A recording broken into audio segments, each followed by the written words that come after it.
right, good morning, everyone. Just going to give folks a second to get into the room.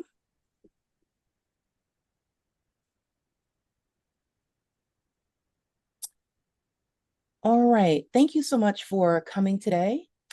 My name is Nicole Cook. I am a professor in the Augusta Baker Endowed Chair at the School of Information Science at the University of South Carolina. And as part of my work as Baker Chair, we have lectures online, sometimes in person, and we bring in folks that are doing things that are unique, things that are really important to what we do as library and information science professionals. So today, I'm so grateful that people are able to come to our pop-up lecture on civic literacy. And so I'm very happy to introduce my friend and colleague, Mary Evangeliste, who is an instructor at the San Jose State University iSchool program, where she teaches a course on civic literacy. And I had the good fortune of being able to see Mary present in the summer on civic literacy, and it was just so important. I knew that I wanted to share it with the folks who come through for Baker lectures. And so I'm going to turn it over to Mary. Mary is going to share her screen, and at the end, we'll have time for questions. And for folks who are registered, I will send out some handouts that Mary has prepared, and also a copy or a link to the recording of today's lecture. So again, thank you so much for joining us, Mary. It's an honor and a pleasure to have you with us today.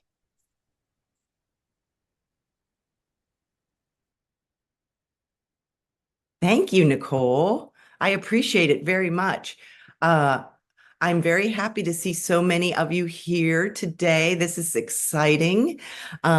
Civic literacy is something that I care very deeply about. As Nicole said, we had the great fortune of meeting each other in person this summer, but I was introduced to Nicole's work through my work at San Jose because in our writing class, in our Information 200, we read Nicole in Module 7.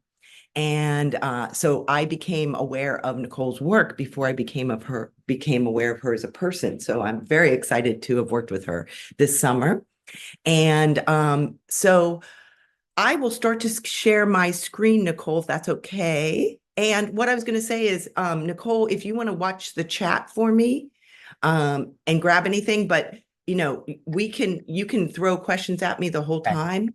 Mm-hmm. I do have a couple natural breaks. Okay. Nicole saw me present this in person, which is much easier to do call and response. It's a little bit harder here. But Nicole will be my co-pilot, I know. Absolutely. Absolutely. Okay, cool. So I'm gonna share my screen and start talking about this. And one of the things I want to talk about is that when Nicole asked me to do this, I am doing kind of an abbreviated version of what I did when Nicole and I worked together this summer. And then I wanted to introduce you because I know we have some LIS people in the crowd, and I am an LIS professor at this point, about the kinds of things that my class does. And slowly but surely, I'm pulling that class apart and presenting other places. So if you have a question, put it in the chat. And Nicole will take care of it and get it to me. So I just want to say thank you so much. Nicole, thank you so much. It's such an honor to be here for the Augusta Baker Chair Lectures pop-up. And I'm going to keep moving here. How do I even do this? Okay, so as we move into one of the most contentious elections of our lives, probably most of you on this call have already voted in early voting or in mail-in voting. So think of this more as kind of like, what are we going to do with civic literacy in libraries in general? So one of the things that I like to talk about is that when we talk about civics, we always bring it up when things are most divided. And constantly we bring up, oh, well, if we just would have taught students civics in middle school, we wouldn't be in this situation. Well, that's probably true to a certain extent, but civics I don't believe can save democracy, but I do believe it has great uses. So what we're going to do today is we're going to talk about some civic literacy definitions. We're going to talk about some civic literacy and library partnerships, probably for next year or the year after.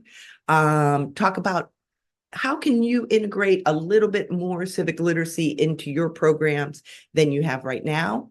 And then we'll talk more about my own class and the idea of the local civics and its effect on library budgets and book banning. Okay, so probably many of you, and I will rely on Nicole for this, but many of you have projects that you're already working on. Right now, I am at the Carnegie Library of Pittsburgh, as well as San Jose State iSchool, and we are seeing a lot of activity, as you can imagine, in Pennsylvania for civic literacy. Most of what we've done at the Carnegie Library of Pittsburgh is pretty much I was just talking about this with Nicole, is go over our policies, make sure we know who we're lending our rooms to. We constantly have civic engagement events, but we are, at this point, we were just going over our policies. And if anybody wants to share with me, okay, we're just going to keep going. Okay, so the common definition, we always need to, we're librarians, we always have to have a common definition.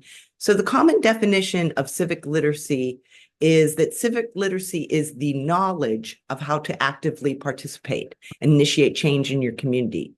And there's a larger definition here, but what I really want to teach and what I really want to talk about in libraries and why we're perfectly in that great intersection is that knowledge of how to participate. Okay, so when we talk about civics, if we want civics to, if we want civics to save us, we have to think about, well, what is going on with civics in general? So basically, most often when people talk about civics, they're talking about K through 12. And we are starting to see it move into higher education, but it is very, very rarely consistently applied. As you can see, and it's interesting that pretty much everyone claims civics as something different. So civics in Florida is going to look very different than civics in Washington State. Whoops. Okay, so the other thing we'll talk about more at the end of this lecture is that even when we do teach civics, we always talk about the federal system, the thing that is furthest away from us, and then we focus on the federal. We always focus on the president. Obviously, we're focusing on the president right now. We always focus on federal, and we very rarely ever focus on state or local.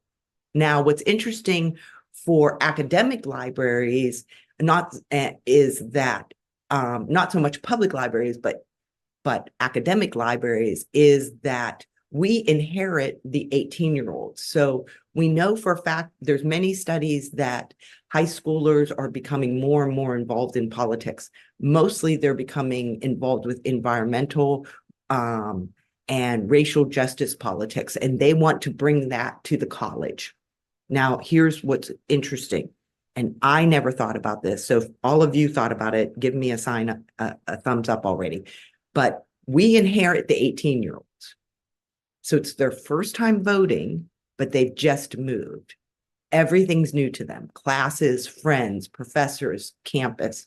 So voting is not at the top of their list. But I can say for sure, and I'm sure many of you have been watching the news, that the voting numbers are outrageous on college campuses this time. Now, when we talk about civic literacy, there's many different ways to talk about outcomes. Today we're only talking about voting as one outcome. Now, you can see that what's interesting is that starting in 2016, we start to see it going up, the student turnout. In 2020, which was the last presidential election, the turnout was 66%. That is unheard of for 18 to 22-year-olds, 24-year-olds, sorry. For higher education in libraries, there's 8.3 million voters who are eligible for the 2022 election. I didn't have the numbers for 24. That means 3.8 million eligible voters of color, 2 million Latino, 1.2 million Black, 500,000 Asian, and 80,000 Native votes out there. So we are talking about what are we going to do to foster this idea that you get your first vote when you get to college. Okay, so there's great news. Like we said, 50% of young adults voted in 2020. That's an 11% increase from 2016. Also in the midterm election, remember, we always do presidential to presidential and midterm to midterm. So midterm, we have a 15% increase from 2014 to 2018. So now we're going to talk a little bit about, I'm just going to check to see if there's any questions in the, Nicole, any questions out there? I'm Not just going to yet. take a breaky. Okay, cool. Yep. I'm just going to take a little break every now and then and ask.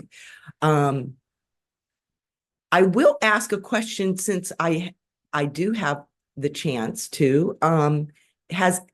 Is everybody, if you had a voting event at your campus, I would assume it's already done. Just give me a yes or no in terms of that.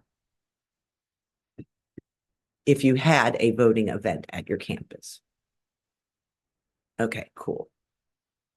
I'm not going to wait on that. Okay, so now we're going to start talking about campus partners. One of the things that I talk about all the time is I never want you to reinvent the wheel. I never want you to overwork. I never want you to do more than you have to do. So if you have not already started to think about campus partners for your civic events, there are so many natural partners. There's student affairs. Student affairs are the perfect people for you to connect with your students, carry your message so that they're getting it from student to student.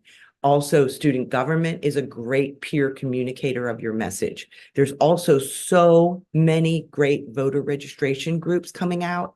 And just always make sure that you work with ones that are bipartisan or are most voter registration groups are just trying to get people registered to vote.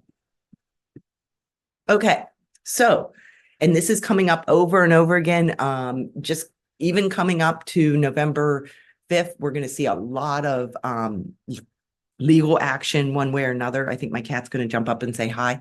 But there's been a lot of court cases, some of them for voting and some of them involve students. And so with students, they have to decide, let's say I live in Pennsylvania now, let's say a student goes to Penn State, but they're from Utah. They have to decide, am I going to vote in Utah or am I going to vote in Pennsylvania?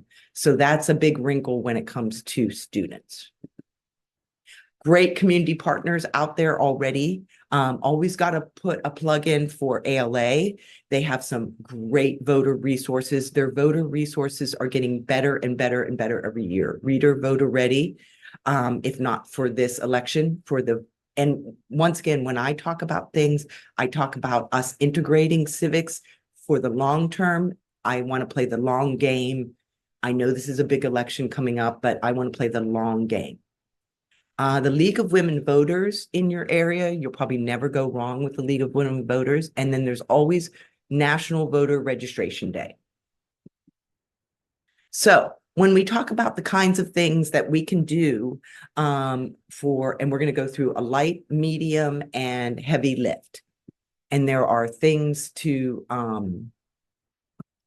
do depending on what kind of human resources you have available to you and what kind of financial resources you have available to you. And once again, I never want you to do anything that's going to stretch you to the point where you won't be able to integrate it into your workflow.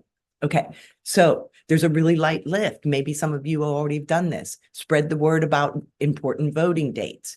Use toolkits. from marketing, promotions, and social media that have already been made. The ALA election toolkit, you don't even have to make your own media. You don't have to make your own videos. You do not have to make your own social media. Start creating these relationships with groups on campus. Start creating relationships with people in the student government, the student affairs. And the first thing you can do is go ahead and amplify groups that are already doing voter registration on your campus. Okay, so medium lift. I like the medium lift. I'm a middle way kind of person. Okay, so this is where I find that this works very well. Commit to one voter education day a year. At the event where Nicole and I spoke, I had everybody chanting September 17th, because September 17th is the last day to register to vote in every state. So it works out well. This is something that I really want to talk about, because we talked about this in the summertime, but I want to be even more declarative. You can begin pairing voter information with library resources and displays at any point during the year. Now, what do I mean by that? Every library I've ever worked at, be it academic, special, or public, we always have displays. We might have displays for women's suffrage. We might have displays for racial justice. We might have displays for Constitution Day. You can always use the resources you have to highlight what's happening right now in the world. So always remember that not only are your user services people involved in hopefully an event that would have a voter education event, but you can also use your resources to highlight things. And then the medium lift is also, you can begin creating your own marketing and media posts. And then a heavy lift is really like joining one of these formal or informal voting education groups. There's the absentee ballot day, started by a colleague of mine, Gwendolyn Reese at American University, and I can connect you to her very easily. There's All In, and there is the National Study of Learning, Voting, and Engagement. That is run by Tufts, and we're going to talk about them a little bit more. Okay, so this is a nice place to stop for just a minute, because now I'm going to take a little break and I'm going to start talking about my own class and what I think about local politics. So if anybody has any questions right now, happy to take them. I'll just wait for a couple seconds. I don't know if you guys can see my cat. Okay. So now we're going to talk more about my own class and what I think about in terms of the long game. I have always been an single issue voter. Before 2016, I was a gun control advocate, still am. Most people that go through things like that have had things go on in their lives. I had something happen to me early on, so I became a gun control person. When you're a single issue voter, you will work with anyone. I always worked with whoever could move the ball up the hill in terms of gun control legislation. In 2016, I did change the way I focused on things to the most local. And I feel that two things really influenced those things. I was living in Arizona at the time. I met a group of people that have worked on local politics for 40 some years. I also read a lot and constantly try to stay afloat to all the management literature. And one of the things in emergent strategies really, really touched me, the idea of murmurations. I'm probably going to say it wrong, but this idea that birds all flow together and that you really only need to change like 5 or 6 of the birds for it to start going in a different way. So every small thing you do does change things in the long term. So once again, go back to my thing that I talk about all the time is, like we said, right now we are inundated with president, president, president, president, president. Of course, it's very important. Of course, this is a very important election. But in general, when we talk about in terms of the levels of government, really the federal government is pretty far away from us. So this is us. And so what I like to do in my class and what I do with my students is we really focus on city and county government. And I will explain why. So we constantly, all of us on this call, we constantly talk about we want to eat more locally. Why do we want to eat more locally? So that trucks aren't driving back and forth. We want to shop more locally because we know that the money comes into the town faster. Well, now we have to vote locally. If we want to win the long game against book banners and against people destroying our budgets, we have to vote locally in our libraries, for our libraries. So why? Why do we care about that city and that county level? Because these are the things that we care about pretty much on a daily level. We care about, so let's start over here with, I always like to say Parks and Rec because everyone loves that show, Parks and Rec. So Parks and Rec, totally controlled by city and county level. So if you want a basketball court, if you want a senior center. Next, if you want good public transportation, that has nothing to do with the president. I live in a city of steel bridges and I want those bridges repaired. I want great infrastructure because every day on my way to work, I cross a bridge. So, oh, and some of you heard the story about the bridge that fell down in Pittsburgh. That's actually in my neighborhood. So if we want great infrastructure, we want to work at the city and county level. If we want to talk about building permits, rezoning property seems like a very boring kind of state thing. But if we want to get better housing opportunities and availability, that is in the rezoning. Everything is in the details. Neighborhood safety, speeding, graffiti, that's all at the city and county level. So why do we care? We care because public libraries are on this list. And if we do not maintain, even those of us who work in academic libraries often use our own public libraries, and people are coming for those libraries. So the immediate needs for libraries are to future-proof against book bans. And I have created a resource list for you all, and we'll look at it at the end here, of people that have already created amazing book ban toolkits. You do not have to make up anything yourself.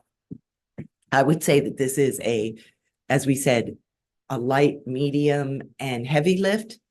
I would say serving on your school or library board is a heavy lift, but I have had students do it. Really, what we're really looking at is, and this is probably, if you don't remember any single thing that I'm going over in this presentation, it is that every public library and academic library and school library has to create proactive policies that will protect us against malicious actors.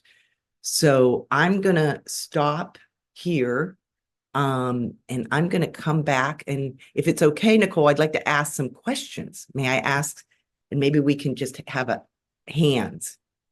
Absolutely. And just to remind folks that at the bottom of the navigation bar, you can either raise your hand if you have a question. You can also give a thumbs up for the questions as well. Perfect. So we're going to start easy.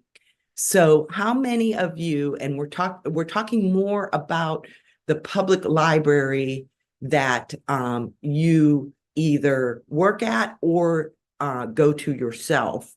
How many of those public libraries have had any kind of book banning situation? Have they had anyone try to put up a book ban against your local library? And you can just say yes or no. I just want to get a sense of yes or no, if you've seen book bans or you have not seen book bans. Okay, we got a no. Well, if you're lucky enough to not have a book ban so far, then I can tell you the number one thing that will stop people from banning books in your system. And that is the reconsideration form. Does everyone know what a reconsideration form is? Just give me a thumbs up if you know what a reconsideration form is. Yes, yes. Okay, good. Okay. Okay, so I'm going to talk a little bit about a reconsideration form. Like I said, if you take away one thing away from this particular talk today, it is that you need a reconsideration form. Okay.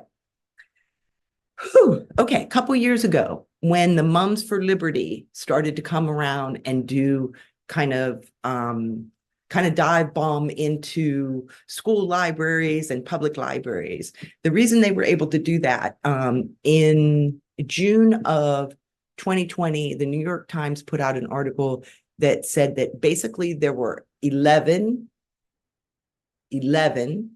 members of Mums for Liberty that had put in something like 12,000 book bans. So there were 11 people. Why were those 11 people able to put in reconsideration forms or lack thereof all over the country? Okay, because we as librarians were not ready. We are ready now. What you have to do if you do not have a reconsideration form, and once again, we're all librarians on this call. Even if you do not work at a public library, if you work in an academic library, you need to have a reconsideration form. What this reconsideration form does is says that you must be a member of my library system to put in a reconsideration form. We did not have that ready to go. So that meant somebody from Nebraska was coming to Pennsylvania and telling my library to take a book out of their collection. Does that make sense to everybody? Okay, so the first thing is you must be a member of that organization. So for us at the Carnegie Library of Pittsburgh, you must have a Pittsburgh address and you must have a library card from the Carnegie Library of Pittsburgh. If you have both of those things, then you can put in a reconsideration form. If you do not, you cannot put in a reconsideration form. So that is the number one thing that you should be doing right now to stop book bans. Okay, I'm going to stop that for right now. Let's see if, okay, cool. You guys are saying yes or no. So does that make sense? I just want a yes or no. Does that make sense in terms of the number one thing that you should do immediately, either in your own special library, in your academic library, in your public library, or with your own students? Or if you're a student, go to your own public library. Okay, awesome. This is our number one defensive strategy against book banners. Okay. Okay, so when we talk about local action, and I talk about this in my class all the time, that, and this is a perfect time to talk about it because we're just so focused on the president right now. And honestly, there are really important reasons to be focused on the president. Mostly they are international relations, foreign policy. That is mostly the president's work. But if you want to support your local library, you want to support your own library, the local action is always the most important. I encourage you, if for some reason you are motivated by all this, to I've had students run for city council. I had a student run for, I've had quite a few students run in their unions as union reps. So when you think about taking an action, the most local action is always the strongest. Okay, so now we're kind of coming towards the end. I just want to give you some ideas. And once again, I created a handout for you all. So there's more information about this there. But these are just a few examples of anti-book banning and local election toolkits. I think for me, the best way to allay my election anxiety is to work locally. And I do that. Local Progress is an amazing group that gets people ready to work locally, run for something, and She Should Run has great resources if you're ready to run. One of the organizations I've been the most excited to watch is the Defense of Democracy. They're the people that once the Mums for Liberty started to happen, they really came out. They have nothing to do with libraries. They're just engaged citizens. Okay.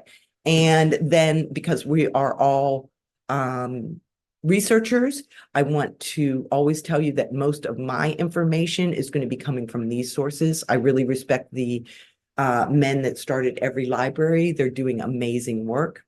Ballotpedia is never going to steer you wrong. Circle, we talked about Tufts a little bit earlier. Circle does amazing work in terms of statistics and gathering data. The Brennan Center for Justice is probably there. If I was going to pick who you should read right now, the Brennan Center for Justice is the organization that's keeping track of all the lawsuits in terms of the election that is happening right this moment. And then last but not least is Bolts. They are a magazine, an independent magazine that focuses mostly on criminal justice, but criminal justice at the very local level, like sheriffs and attorney generals and city attorneys. That's the level I work at. So I think I'm going to stop my share. Let's see. Let's see if I can figure it. Oh, there we go. And that's all my content for now, but I'd love to have some questions and have a conversation. Thank you so much, Mary. So friends, please feel free to raise your hand. You can unmute and ask Mary a question, or we can take questions in the chat as well. While people are thinking, Mary, I wanted to ask you if you could talk a little bit more about, we were talking earlier about when you're together with your colleagues going over policy, Yeah. right? And making sure that everyone's on the same page. Can you tell us what those conversations are like? Particularly, we know that not everyone has the same beliefs or ideas, even when we're working in the same place. So what does that look like in your particular library? Thanks, Nicole. So because it's interesting because I'm involved in two very distinctly different institutions. In person, I'm involved with the Carnegie Library of Pittsburgh. And so much of what we've gone over recently, Pennsylvania is a swing state. So literally it's as if the candidates have lived here for the last 2 months. So there's so much going on. There's so much conversations going on around it. Is what I have found that we have done over and over again is really rudimentary things like going over the policies for who we allow in our meeting rooms. So we had a situation probably now about 2.5 months ago where we had a book banning group try to rent one of our meeting groups, our meeting rooms, and then all of a sudden the person who didn't take that reservation didn't catch it. Then we caught it later and it blew up into this whole big thing. And that's why we don't want things to blow up into big things, because then that got out that book banning organization was going to be in that room. So then there was an anti-book banning people. And then of course, people that work at the library have their own feelings. So it's like the most rudimentary things, like you answer the phone, you take a reservation for a meeting group room. Now we have to ask, is this a political event? If it is everyone invited? So and it can go all kinds of different ways. We had a situation at a different library where somebody who I would be friendly towards in my personal life rented a room, and they were for the attorney general for the Pennsylvania, but they shouldn't have been in there either. So do you know what I mean? It's as we say about everything, everything's in the details. It's all about the details. So really going over those policies, talking about at length about how people cannot solicit in the library, even for good things. You cannot walk up to someone in the public library and say, like, are you registered to vote? That's not how it works in a public space. And then the last thing I would say is just the constant de-escalation of political talk, even if you agree with someone. Mhm. And one of the best questions I ever got for a library interview was the Carnegie Library Pittsburgh, because I guess they anticipated they were coming into this cycle. And one of the men who was on the interviewing panel asked me, what would you do? And I'm going to ask everybody else this. What would you do if, because what you look like, a patron thinks that you think politically exactly like them? And I thought that was a great question, because we all make assumptions. So a lot of it is about de-escalating our own talk and de-escalating talk that might come into our libraries. Yeah, thank you so much for that. One of the reasons I asked is I'm in South Carolina, and in what we call upstate South Carolina, we have Greenville County.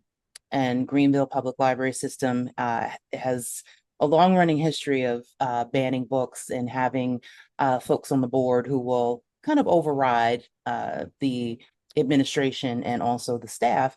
And so their particular point is they don't want any drag queen story times. They don't want anything about the LGBT community happening in these libraries.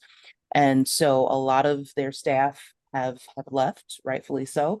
But the question here was they didn't want any LGBTQ or pride displays.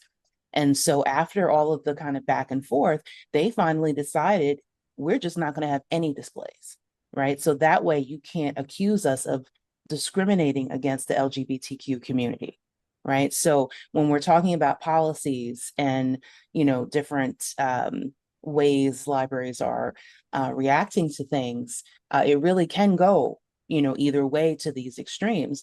Um, Yes. we have another county, York County, that just decided they're not going to purchase any materials for anyone under 18. So that way they can't be accused of grooming children or any of these things. So there's a lot of self-censoring going on, and also Yeah, just, and that's called obeying in advance. absolutely.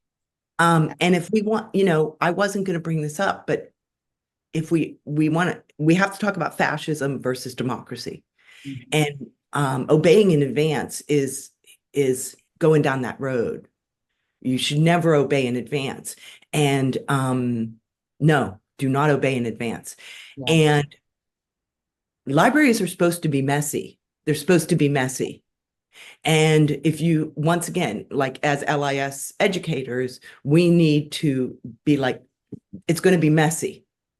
You know, there is no such thing as neutrality. There's putting up factual information and different points of view, but there is no such thing as neutrality. And if we begin obeying in advance, then, I mean, that's a whole other story. I do not So, believe in obeying in advance. so what do you say to the library workers who say, I need my job? Yeah. I may not agree with it, but I'm not in a position to push back because Yeah. Yeah, that is such a catch-22 because I have been in that position where I needed my job. I just can't stand when things like this start to occur because I just think that we always have to see things on a continuum and you just have to be real careful of the slippery slope. And to me, that's a slippery slope when you start obeying in advance. And I would say that if you're uncomfortable talking about this from a personal point of view, push it into a policy conversation. What policies are we going to have? If, there may, that's why in my class, I talk at length about how I want, especially like Nicole, the students that we have, our best and brightest, I want them to go on library boards now. Yeah, yeah, it's a great point. I want to ask you, Nicole, when you were coming up, did anybody say like, Nicole, you should be on the library board of X, Y, and Z? Neither, me neither. Nope. And I think that it is something like we should, one of the things we do in my class is that they go out and they look at their board and they pick a person and they have to analyze them. And Mm, everybody comes back and says things like, I didn't know there were developers on my board. I didn't know there's no librarian on the board. There's no educator on the board. I'm not even talking about librarians. I'm talking about educators in general. There's a banker and a developer on the board. Well, why we have to, is it fun to pay attention to all this stuff? No, but it's less fun when fascists take over. yeah. So Ellen concurs with you and says that clear selection policies are the first place to prepare for book challenges. Yes. And Lauren, I hope I'm pronouncing this correctly, has a question. Are there specific resources you share with students and young people about how to combat book bans? Mm. Well, teenagers are easy. All you have to do is put the list of the books that are banned, and they'll read them all because that's part of being a teenager. So that group can really work as advocates for you. The same thing that might irritate you as a teen librarian can really help you in this situation. So they can really be out in front. They want to understand why people are banning these books. If you engage with teens or young adults, I would encourage you to, maybe start a banned book, reading group or book club, anything that will start to make people understand that they're, I mean, in many ways, book bans don't make any sense anymore because people can just jump on the internet. And so it's largely symbolic. So jump into those books or get your users to jump into those books and figure out what ideas in those books are threatening these people. Absolutely. Thank you. Are there other questions? Please feel free to raise your hand and unmute or continue typing in the chat box.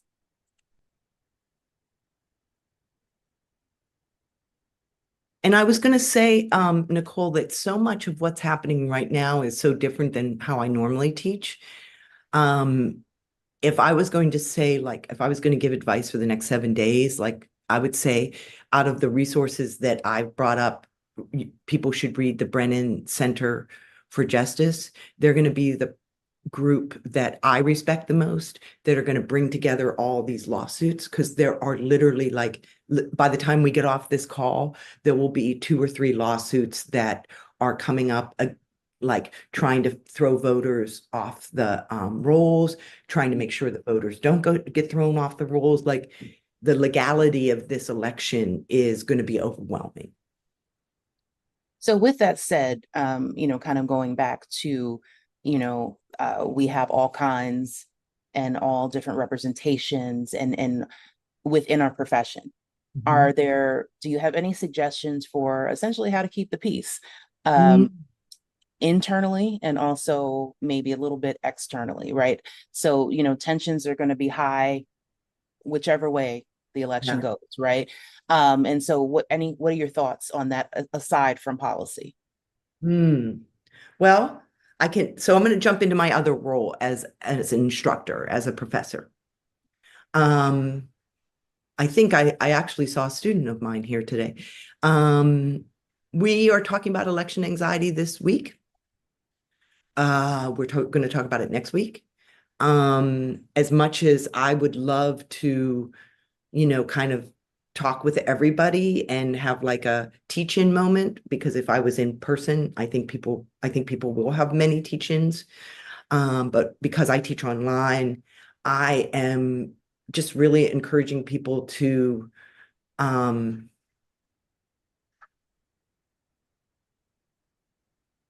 of lean into their own anxiety and then allow themselves to cool off and realize that nothing's going to be really done on November the 5th. It's not. I would say that none of the old rules apply anymore and that we are in a new world and that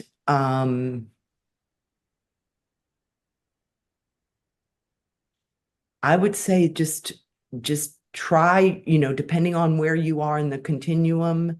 That's why I gave you these resources, because I want you to look at resources that are like collecting this information for you. So we're not like we're all going to be bombarded.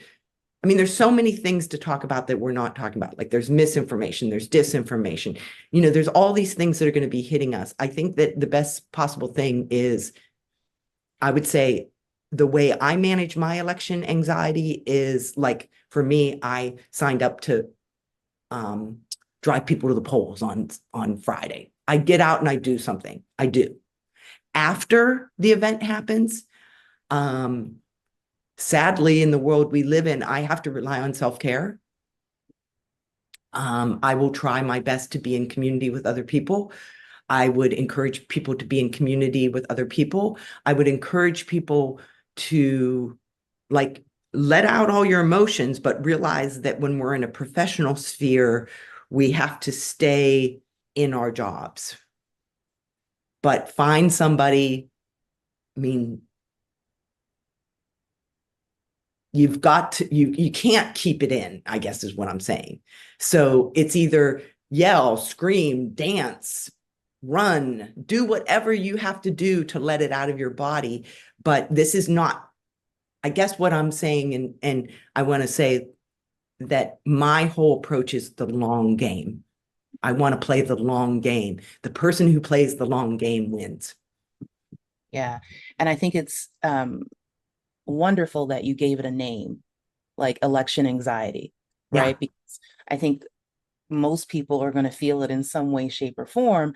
And we can't always address things if we haven't named it, if we haven't acknowledged it. So thank you for giving us a name for that. I have a follow-up question, and then I see Alex has a question in the chat.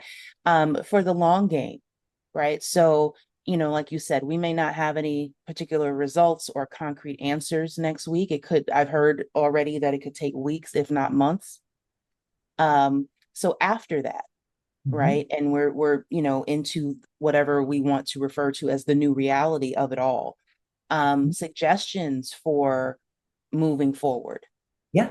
Yeah. I'll do light, medium, heavy lift, just like I did for the beginning. I think the light lift as a librarian is just start to pay attention to your library budget. Your own library budget, if you're an academic library, your LIS budget, if we're LIS educators like us, are things going up or are they going down? Just in general, start to understand your budget and who is acting on it. So in public spheres, often it's your city council that's acting on it. So go as local as you can, and the light lift is just starting to understand your budget. Just figure out what's happening to my budget. Am I aware? I think the medium lift is that ask, is my budget okay? Do you have a reconsideration form? If you don't have a reconsideration form, this is where we get to be like, I'm a librarian. I'll either write you one, I'll find you one. Nobody has to reinvent the wheel. You can go to the Carnegie Library Pittsburgh site, find the reconsideration form they wrote, and copy it. So that's medium lift is the reconsideration form. Well, I'm actually going to go ahead and put reconsideration form and budget in light lift. Okay. Medium lift is you start attending your library or school board meetings because nefarious actors will always show up. And this is what people don't understand. Good people mean nothing if you're not beside the nefarious actor.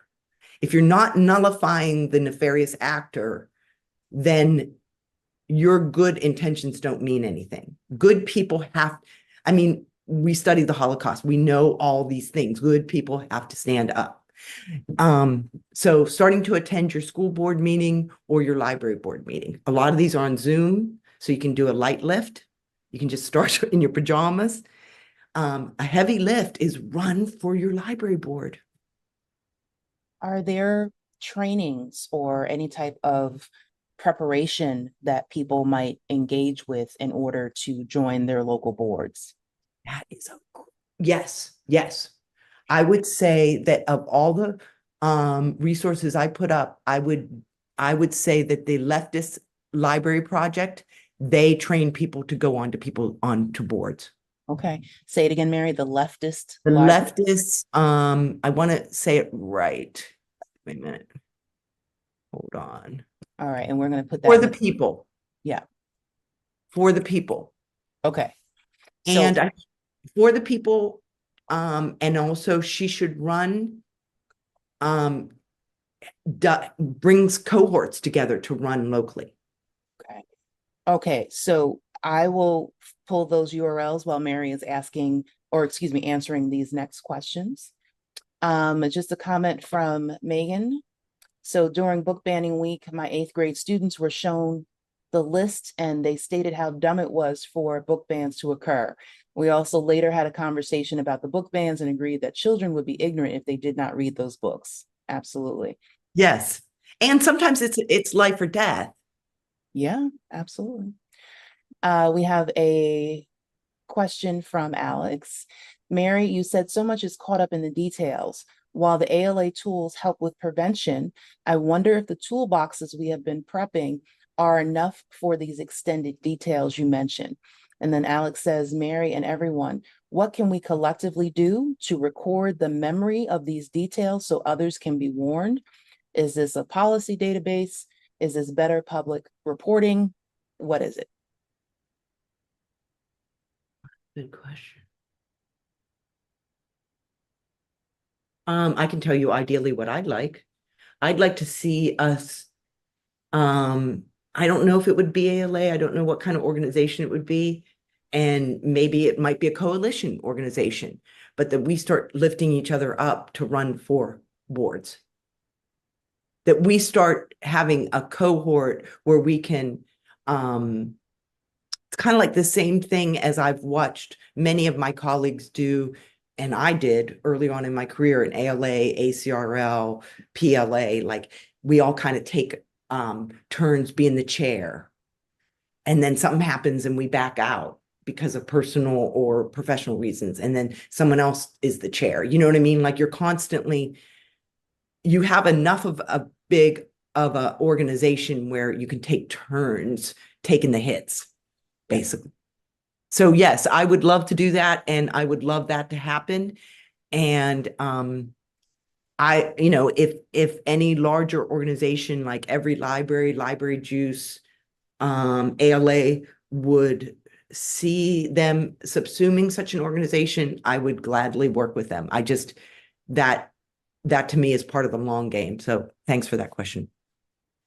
Yeah, and so Ellen and Matthew have put some links and comments in the chat box. Matthew said, I volunteer. Oh, I volunteer to help you learn about the experience of being on a library board. I'm currently on one. Reach out anytime. Amazing. Thank you so much. Thank you, I Matt. I hear another, I feel like another webinar's coming through. Matthew, I'll be in touch. Megan Yeah. has a question. Can teenagers use the reconsideration form or is it for adults only? They say, I know plenty of teens who would love to fill one out. That's a great question. I think it might be 18 or over, but it would be a great exercise in a high school to get them to do one because it would show them like how idiotic it is. It would be a great like active thing to do. I want to say like the Gen Z is going to save us, but I want to believe that. But what I'm saying is young people pretty much understand that this is, as Joe Biden would say, malarkey. Yes. Absolutely. And I love when we see, and I put a link in, it's a group called Daylo, and these are teens in South Carolina that are doing this work that Mary's been sharing with us today. And one of the things that I love the most is hearing the stories about what they've read and what it means to them, right? And, out of the mouths of babes, and we need to be listening to what they want and need as well. And I think that one of the conversations that I see that is so compelling right now is one of the new stars of libraries, Mikkel. I'm sorry, I don't know his last name, but he works on like mental health. Oh, Michael Creeds. Yes, he has coined this term library kid. And I don't know if it was used before, but it just feels very natural. And I always am very open to my students that I was a library kid. So I came from an extremely large Italian American family. No one ever stopped talking, ever. So I would leave school and go to the library for 2 hours every day because I needed to not like have all that, because I'm not someone who wants to hear all that all the time. And so I am officially a library kid. And I would probably say that 3/4 of the people on this call are library kids. And library kids understand that libraries save their lives. They get it. They get it. Absolutely. And I think that's a beautiful note to conclude with. Mary, thank you so much. Very timely, very important, and we appreciate your time and expertise. And certainly your students at San Jose State are very fortunate to have you as an instructor and have a whole class on such important topics. So we're very grateful for you joining us today.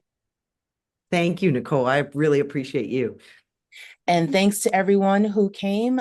So happy to see you on a Wednesday morning. Thank you for your time, and we hope to see you at a lecture sometime soon. All right, everyone, have a great rest of the day and week. Thank you.